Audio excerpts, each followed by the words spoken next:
really hope that you all are doing great, and today we will start our new lesson, that is importance of staffing. इससे पहले हम discuss कर चुके हैं कि introductory lecture of the staffing, उसमें हमने डिस्कस किया मीनिंग क्या होता है स्टाफिंग का और फीचर्स कौन कौन सी हैं स्टाफिंग की. ओके, इस लेसन में हम डिस्कस करेंगे कि इम्पोर्टेंस क्या है स्टाफिंग की. Let us start. In any organization, there is a need for people to perform work. किसी भी ऑर्गेनाइजेशन के अंदर लोगों की तो जरूरत, एम्प्लॉयज की तो जरूरत पड़ती ही है ना कि वो अपने अपने परफॉर्म को, अपने अपने टास्क को परफॉर्म करें. जो स्टाफिंग फंक्शन है मैनेजमेंट का, वो फुलफिल करता है इस रिक्वायरमेंट को और फाइंड करता है कि राइट पीपल राइट जॉब करें. बेसिकली स्टाफिंग फिल करता है position as shown in the organisation structure. Okay, human resource एक फाउंडेशन है किसी भी बिजनेस की. अगर राइट पीपल होंगे तो वो हेल्प करेंगे बिजनेस को ऊपर ले जाने में. The right people can help you take your business to the top. और अगर रॉन्ग पीपल होंगे तो वो ब्रेक कर देंगे तुम्हारे बिजनेस को.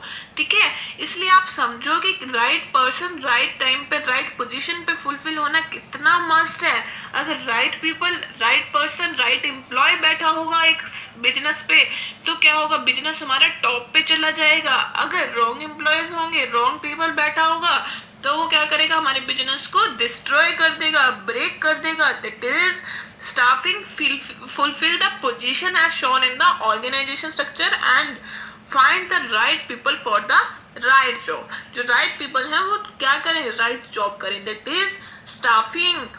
उसके बाद स्टाफिंग एक मोस्ट फंडामेंटल और क्रिटिकल ड्राइव है एक ऑर्गेनाइजेशनल परफॉर्मेंस में. स्टाफिंग फंक्शन अज्यूम करता है ग्रेटर इंपॉर्टेंस है उसकी because of the rapid advancement of the technology and increasing the size of the organization and complicated behavior of the human being. means staffing function एक greater, उसकी great importance है इन दिनों में. क्यों? क्योंकि एडवांसमेंट ऑफ टेक्नोलॉजी है, size of the organisation increase हो गया, कॉम्प्लिकेटेड बिहेवियर है ह्यूमन बीइंग का, दैट इज स्टाफिंग. उसके बाद हम देखते हैं कि ह्यूमन रिसोर्स एक मोस्ट इम्पॉर्टेंट एसिड होती है किसी भी ऑर्गेनाइजेशन के अंदर. अगर एक एबिलिटी है एक ऑर्गेनाइजेशन की कि वो अचीव कर लेगा उसका गोल, तो वो किसके ऊपर डिपेंड करता है कि उसके पास कैसे एम्प्लॉयज हैं, क्वालिटी कैसी है ह्यूमन रिसोर्स की. स्टाफिंग एक important, very important managerial function है. कोई भी ऑर्गेनाइजेशन सक्सेस नहीं हो सकती अगर वो फिल करे various position provided for in the, अगर राइट टाइप के पर्सन या राइट टाइप के एम्प्लॉयज उसके पास फुलफिल नहीं होंगे तो ऑर्गेनाइजेशन अपने गोल को अचीव नहीं कर सकती. अब हम देखते हैं कि इम्पोर्टेंस क्या क्या है स्टाफिंग की. फर्स्ट इम्पोर्टेंस है efficient performance of the other function. अगर एफिशिएंट परफॉर्मेंस चाहिए, अदर फंक्शन है जो मैनेजमेंट में, स्टाफिंग उसका की है. जैसे एक organisation does not have the competent personnel, then it can not perform the function of the management like the planning, organising and control the function properly. That is efficient performance of the other function. जो staffing है वो की है. अगर एक organisation के अंदर अच्छे एम्प्लॉयज ही नहीं होंगे तो वो तो ना तो प्रॉपर वे से प्लानिंग कर पाएंगे, ना ही उनको ऑर्गेनाइज कर पाएंगे और ना ही कंट्रोल कर पाएंगे properly. That is staffing is the efficient performance of the other function. Next is the effective use of the technology and other resources. अब हम देखते हैं कि what is the staffing and technological connection. Technology और staffing का क्या connection है?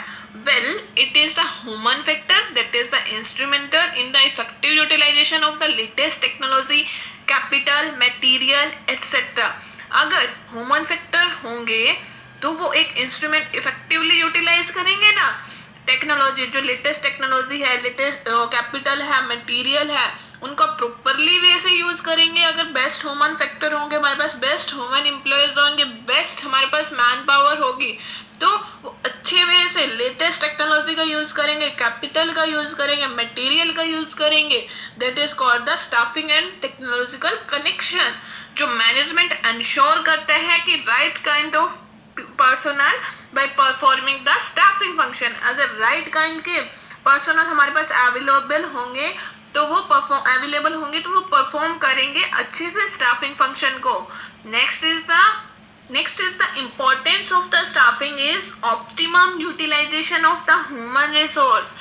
The wage bill of big concern is the quite high. Also, huge amount is spent on the recruitment, selection, training and development of the employee. To get the optimum output, staffing function should be performed in a efficient manner.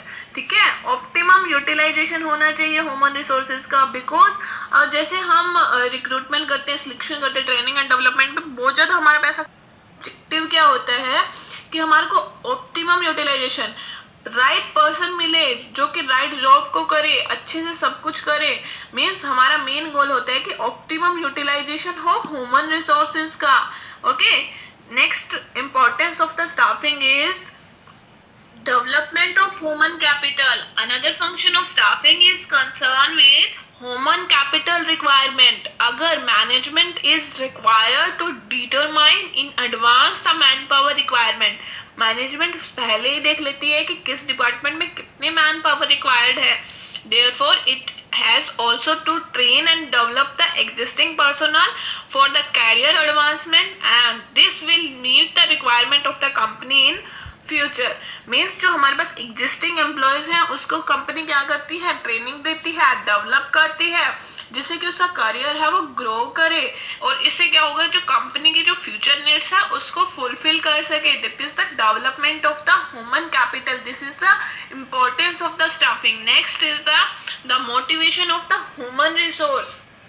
किसी भी organisation के अंदर जो behaviour है एक individual का influence करता है वेरियस फैक्टर को, जिसके अंदर इन्वॉल्व होता है कि उसकी एजुकेशन लेवल कितनी है, नीड क्या है, सोशो कल्चर फैक्टर क्या है. That is the human aspect of the organization have become very important, and so that the worker can also be motivated by the financial and the non-financial incentive in order to perform their function properly. ठीक है, जो एक employees होते हैं वो भी influence होते हैं कि उन्हें क्या मिलेगा अगर प्रॉपर वे से वो करेंगे, कि फाइनेंशियल इंसेंटिव क्या मिलेंगे, नॉन फाइनेंशियल इंसेंटिव्स में क्या मिलेगा. अगर उनको हम प्रॉपरली वे से अगर इंसेंटिव्स प्रोवाइड करते हैं तो उन एम्प्लॉयज़ को भी मोटिवेशन मिलता है और वो अपने ऑब्जेक्टिव्स को इजी वे से अचीव कर लेते हैं.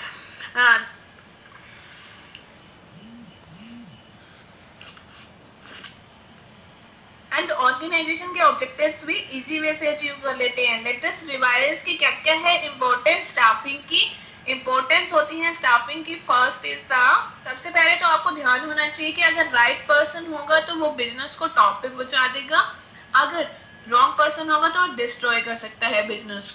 ओके, एंड स्टाफिंग एक मोस्ट फंडामेंटल और क्रिटिकल ड्राइव है एक ऑर्गेनाइजेशन परफॉर्मेंस का, और एक ह्यूमन रिसोर्स एक मोस्ट वैल्यूएबल एसेट होती है किसी भी ऑर्गेनाइजेशन की. और इम्पोर्टेंस क्या है कि एफिशिएंट परफॉर्मेंस हो अदर फंक्शन का, एंड इफेक्टिवली यूज हो टेक्नोलॉजी और अदर रिसोर्सेज का, ऑप्टिमम यूटिलाइजेशन हो ह्यूमन रिसोर्सेज का, डेवलपमेंट कर सके ह्यूमन कैपिटल को, एंड मोटिवेशन भी प्रोवाइडेड होना चाहिए ह्यूमन रिसोर्सेज को, जिससे कि वो ऑर्गेनाइजेशन के गोल्स को ईजी वे से अचीव कर सके. ठीक है, उन्हें फाइनेंशियल और नॉन फाइनेंशियल इंसेंटिव्स प्रोवाइड कराते रहना चाहिए और ह्यूमन रिसोर्सेज को, जिससे कि वो मोटिवेट होते रहे. ओके, नेक्स्ट लेसन में हम डिस्कस करेंगे कि स्टाफिंग प्रोसेस क्या होता है एंड स्टाफिंग और ह्यूमन रिसोर्स HRM में क्या रिलेशन है. ये लेसन्स हम डिस्कस करेंगे हमारे नेक्स्ट लेसन्स में. Okay, and please rate, review and share my lessons and also follow my profile, and thank you.